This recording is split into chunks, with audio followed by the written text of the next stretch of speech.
I would like to start this video off by saying something like I've always been interested in impossible levels as a genre, but unfortunately saying that would be a lie. I've actually been more consistently put off by impossible levels for one reason or another, but since recently I started to get into them more, I thought it would be good to highlight some that I think deserve more praise for helping the genre grow out of its roots. Blood in the Water was one of the first impossible levels that managed to hook me back into this genre. Up until then, the clickbait thumbnails and stale and lazy nature of the levels had sort of turned me off the whole concept. But one day I came across this level and just decided to see if anything had changed, and I was actually pleasantly surprised at the quality shift since levels like Haunted Corridor were coming out. Blood in the Water does take on quite a few tropes of other impossible levels which make it feel a bit tired at points, like the whole edgy aesthetic which has never really worked for me. But overall, some of the more unique decorations certainly makes up for that. One thing that I really like about Blood in the Water is the absolute chaos of the drop, with the sheer amount of flashing decoration against the giant walls of ground spikes, creating a sort of canned rage feeling, which is released masterfully in the last wave, creating some incredible intensity towards the end. The last wave is also one of my favourite parts because there's a clear attempt to use impossible gameplay in a creative way with the music, the most prominent example being here, where the wave's position on the screen reflects the pitch of the song.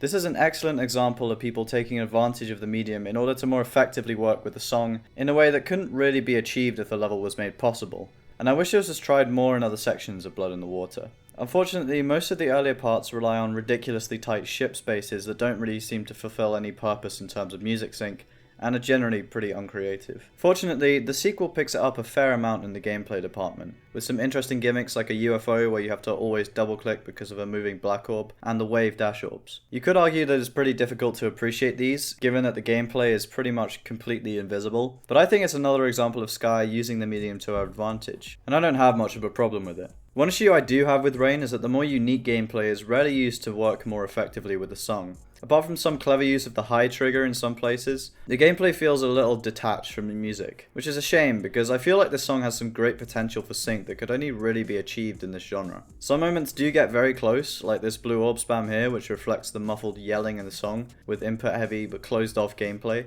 But then there are other parts like this duel that seem more like filler than anything with a lot of thought put into how they work with the music. One other major issue I have with Rain is it being a sequel. Although the song artist is shared, I feel there's no real justification for the chaotic drop like there is in Blood in the Water, and as a result it feels quite forced in comparison. Despite this, the decoration of Rain makes it one of my favourite impossible levels. The build up from the clean and simple pre-drop to the complete disarray of the drop is very well done, and progression like this is lacking even in a lot of possible levels. It's just a shame that this progression doesn't fit as well with the song as it could have done. This level forms quite a contrast to something like Archerous, where progression is almost entirely carried by the song rather than a noticeable decoration shift. Despite this, Archerous is still one of my favourite impossible levels despite almost everything about it that I really should not like at all. In any other level, the extensive straight fly sections, reliance on black and a severely overdone colour scheme would be enough to bore me to tears. But this is one of the few levels where all those elements actually work well with the atmosphere that the level is attempting to set up, whether that was a conscious choice or not. The eerie nature of Archerous is something you rarely see pulled off successfully in levels nowadays, and even if gimmicks like using darkness in order to offset the lack of anything really that interesting in the decoration are incredibly overplayed, they at least serve some purpose here to create this certain tone, meaning that while I'm going to recognise their existence, I can cut them a fair amount of slack. The gameplay also ties into the creation of this atmosphere,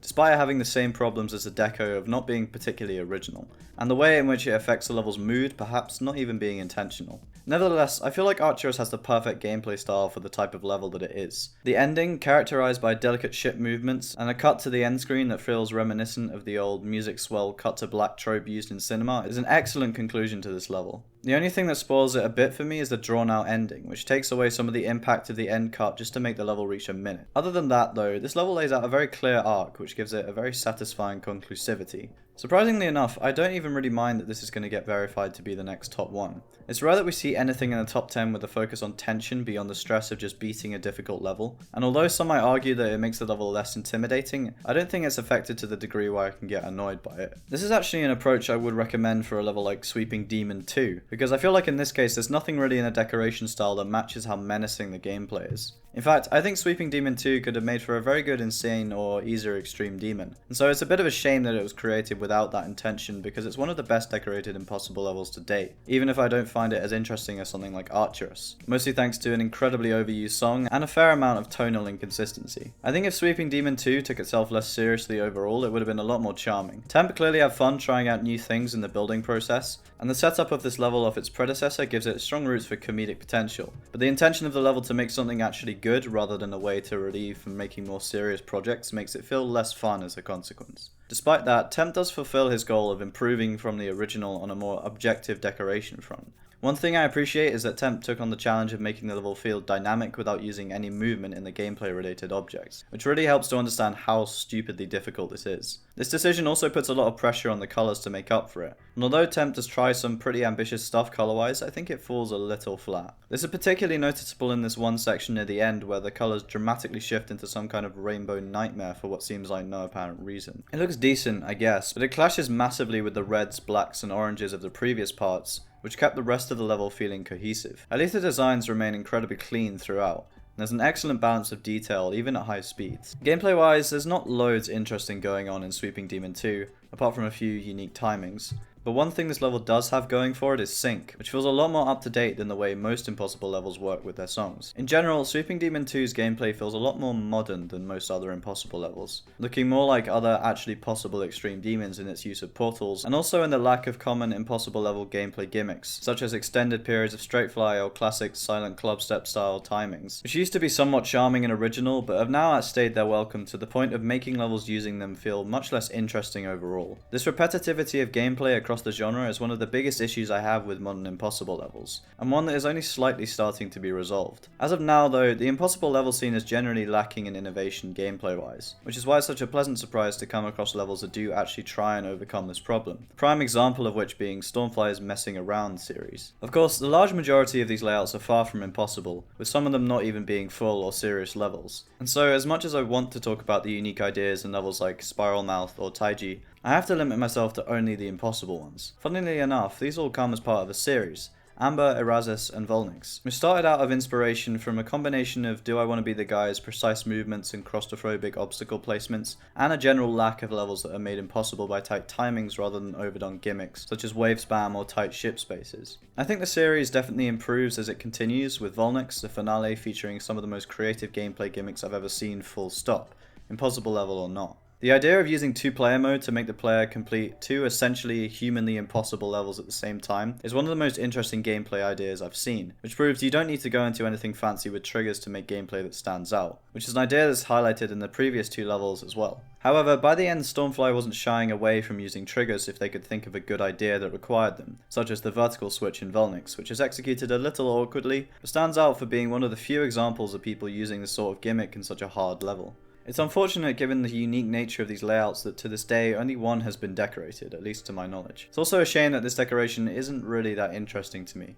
being a fairly typical glow style with some random pixel art thrown in an attempt to create a theme that isn't reflected in any other part of the level. I have to admit, any sort of competent decoration on a layout this weirdly structured is impressive, but if Volnix or Erasmus ever get decorated, I would hope that the style matches more to the incredibly intimidating and creative nature of the layouts, in the same way that the somewhat amateur but incredibly unsettling decoration of Ballistic Wistfully matches to its eerie and off-putting song. I'll admit that the first time I watched Ballistic Wistfully, I wasn't too impressed with the way it looked, but since then something has kept calling me back to this level, and I must have watched it at least half a dozen times as of writing this. There's just something so intriguing about this level that I can't quite put my finger on, but I'm going to attempt to explain why this level works for me, because I know at first glance this just seems like a pretty bizarre and amateurish level. I can't really disagree with either of those criticisms, but what I can say is that I think these factors actually play into some of the level's appeal. At any given time there are very few unique elements on screen, but what I really like about this style is that each element has a purpose and helps set the tone of the level. Take the spider duel at 30% for example, which is where the level really starts to get interesting to me. You can literally count and pick out each individual piece of this part, and I think it's fascinating that every one of them adds massively to the atmosphere here. For example, the retreating waves of sharp ground spike decorations along with the use of black gradients along the top and bottom of the screen create an ominous cave-like enclosed environment, and the lines refracting off the sides of the screen screen enhance this by creating a sort of minimalist spiderweb, giving the sense that the player is trapped within something they cannot escape. Now that I'm thinking about it, a lot of the decoration choices, including the colour scheme, tie back into an idea of limbo, which is a really strong theme for an impossible level given the impracticality of reaching the other end once you enter. Perhaps I'm reading into this way more than is necessary, but nonetheless these choices work fantastically with the music to create tension and an indescribable mix of dread and foreboding which is very rarely pulled off successfully in most levels. I don't think the gameplay works quite as well as the decoration in helping to create this atmosphere, given that a lot of that dread feeling you get from watching the gameplay comes purely as a result of the difficulty, rather than anything particularly unsettling about the gameplay itself. Although there are definitely some standout sections that are weird and bizarre enough to form a counterpoint to this. Although Balistic Wistfully as a level is fascinating to me, I can see it definitely not being for everyone thanks to the raw decoration quality, which is also the case with Cautious by Deathflow, which is an atrocious level that I still find a lot of charm and creativity in. Even if Cautious isn't necessarily impossible, I still really wanted to talk about a lot of the stuff that fascinates me about it, particularly the way it distances itself from other levels in terms of gameplay. Unlike other ludicrously difficult levels of the time, and even nowadays to an extent, a lot of the difficulty of Cautious comes from unique gimmicks rather than miles of straight fly, although to be fair there is a lot of that as well. Some of these gimmicks, particularly the ones involving closed off vision, feel a lot cheaper than others, but nevertheless I find it really interesting that the difficulty mostly isn't coming from the gameplay, but rather from the decoration's effect on it, which is a concept you rarely see done well, if at all. Admittedly, the reasons for this style of gameplay not being done very often are pretty clear. I have no doubt that this level would be immensely frustrating to actually beat in its current form, and that is most likely the reason why no one really plays it. Even the one section that doesn't rely on a visibility gimmick looks pretty painful, but despite this it's still one of my favourite pieces of gameplay that's ever been conceived, and I'm honestly quite surprised that more people haven't tried to do something with this idea in a less RSI inducing way. As for the decoration, yeah, it's obviously not a masterpiece and for the most part has aged like a politician's promise, but I can still find a lot of charm in it regardless. This old style of deco along with the song gives me a fair amount of nostalgia, and I think it suits the level far more than any more generic design would have. You can tell that Deathflow was at least attempting to set up some unique decoration ideas, and it's not surprising that some of them fell flat given their relative inexperience in creating. Cautious, like the rest of the levels on this list, sticks out to me because it manages to be unique amid the sea of overdone and underwhelming impossible levels that seem to use the medium as little more than a way to get attention. I might be overestimating my impact on this community, but I'm hoping that the release of this video will prompt a few more creators to really think about how they can use the genre to their advantage and create something genuinely intriguing with it, because I truly believe there's still a lot of potential which we've barely begun to scratch the surface of.